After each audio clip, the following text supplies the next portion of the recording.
We'll build beautiful communities for the 1.9 million people. We'll build beautiful communities, safe communities. Could be 5, 6, could be 2, but we'll build safe communities a little bit away from where they are, where all of this danger is. In the meantime, I would own this. Think of it as a real estate development for the future. It would be a beautiful piece of land. Would the Palestinians no have the big right to money return? spent. No, they wouldn't, because they're going to have much better housing, much better. In other words, I'm talking about building a permanent place for them. What did he say? No, they wouldn't. Let me play that back again one more time. Would the Palestinians no have the big right to money return? spent. No, they wouldn't be. No, they wouldn't.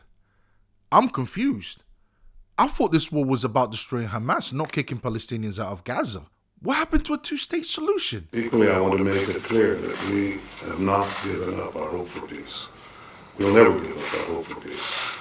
And I remain committed to a vision of peace, of 2 states for 2 peoples. I still remember Netanyahu saying that if Hamas surrenders and releases the hostages, then the war would end. Am I missing something here, guys?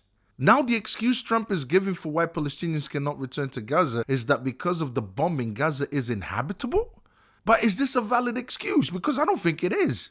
You know what? I would have been much happier if Trump was just honest about it. I would have been happier if Trump just came out and said it. Look, Palestinians and Jews cannot clearly coexist, and since we support Israel, the Palestinians have to be removed. End of.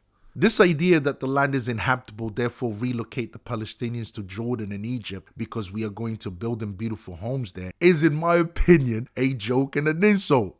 Now, don't get me wrong, I do believe Israel belongs to the Jews, but we can't take away the fact that the agreement was always for there to be a 2-state solution. Do you know how long this conflict has been going on for?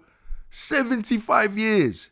So what was the point of all the bloodshed, of all the lives lost, of all those attempts at peaceful agreements, if all that needed to happen was for an American president to come along and say Palestinians move out? I'm confused here. Also, why do I feel like this entire thing was a setup? And by the way, I'm not blaming Israel for setting up Hamas if that's what they indeed did. I understand that in war, people have to use all sorts of tactics to win. But humor me for a second, right? See if this doesn't make sense. In 2005, the Israeli government moves every Jewish person out of Gaza. Hamas is subsequently elected into power and becomes in charge of Gaza. Oh, by the way, Hamas was funded by the Israel government.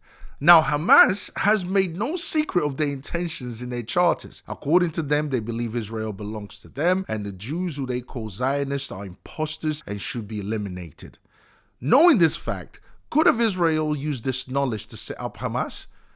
I think so. I mean, think about it. With a charter like that, Israel knew that Hamas was never going to stop their attacks on Israel, even after they evacuated their army and people from Gaza. So after 23 years of allowing Hamas to launch missiles to Israel, the Israel government finally gives Hamas a chance for a ground offensive.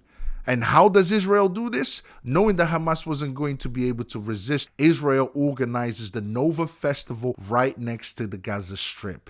And yes, there were reports from Nova Festival security chief that said that Israel neglected alerts of 7th October attacks. Now listen to this. After Hamas fell for the trap and did the unthinkable and unfortunately predictable by slaughtering all those Jewish people, Israel gained all the justification they could ever need to flatten Gaza and make the place so inhabitable, that Palestinians had to be removed. Tell me that doesn't make sense. I'm not saying that that's what Israel did, but I do think the theory is plausible. Israel could have done that. So what's the solution? Palestinians have to accept the fact that there's nothing they can do and be grateful that at least communities will be built for them to live in. Is it fair? No, it isn't.